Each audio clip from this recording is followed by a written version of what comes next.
नमस्कार दोस्तों, मैं विनय शर्मा अपने YouTube चैनल तैयारी विद विनय में आप सभी का स्वागत करता हूं। और दोस्तों, आज से मैं स्टार्ट कर रहा हूं हमारे इस बहुत ही इम्पोर्टेंट जो कि एक समसामयिक की घटनाओं से और जो करंट में जो घटनाएं हो रही हैं, उनसे संबंधित ये विषय रहेंगे। तो आज ऐसे ही कुछ आजकल जो खबरें चल रही हैं कि अमेरिका के राष्ट्रपति डोनाल्ड ट्रंप ने वेनेजुएला के राष्ट्रपति को जो है गिरफ्तार कराया है, तो उसके रिलेटेड ये मेरी खबर है। तो मैं यहाँ पे आपको बताना चाह रहा था। तो दरअसल क्या है कि ये खबर निकल के आ रही है कि क्या सच में अमेरिका ने वेनेजुएला के राष्ट्रपति को पकड़ लिया है कि हाँ, ये बिल्कुल सच है। अमेरिका के राष्ट्रपति डोनाल्ड ट्रंप ने कहा था कि उनकी सेनाओं ने वेनेजुएला पर ऑपरेशन चलाकर जो है राष्ट्रपति निकोलस मादुरो और उनकी पत्नी को गिरफ्तार कर लिया। न्यूयॉर्क में लाया गया है। अब ये जो खबर है वो दुनिया का एक ताजा विवाद है और केंद्र में है, केंद्र बनी हुई है। कई देशों ने अलग-अलग प्रतिक्रिया दी है।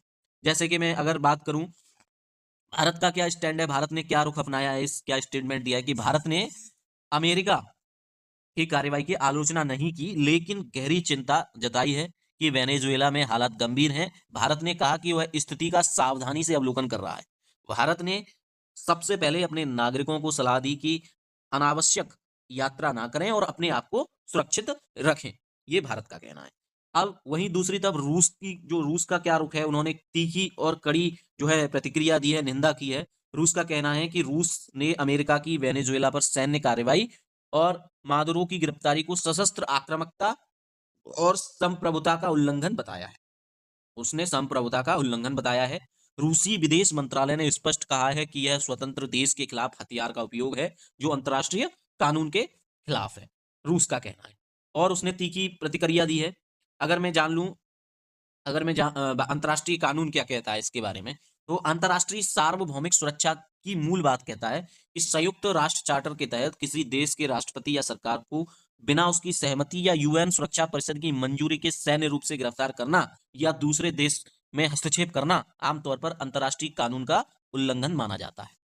विशेष रूप से आर्टिकल 2.4 में संयुक्त राष्ट्र चार्टर का एक हिस्सा कहता है कि किसी भी देश को दूसरे देश की राजनीतिक स्वतंत्रता या क्षेत्रीय अखंडता के खिलाफ सैन्य शक्ति का उपयोग नहीं करना चाहिए, सिवाय तब जब यूएन सिक्योरिटी काउंसिल ने अनुमति दी हो या स्वरक्षा की स्थिति हो।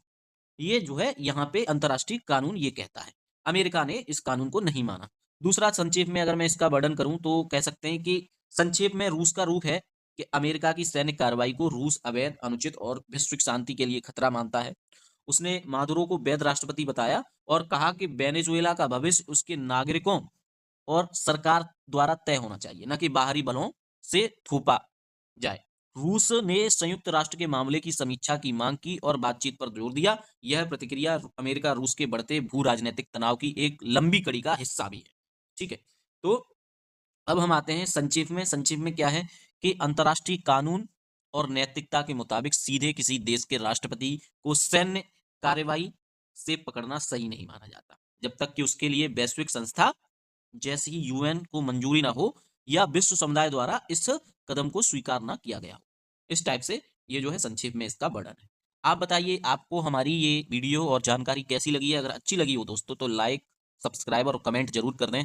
क्योंकि मेहनत लगती है दोस्तों, तो थोड़ा सा मोटिवेशन मुझे भी मिल जाता है। आप सभी का धन्यवाद।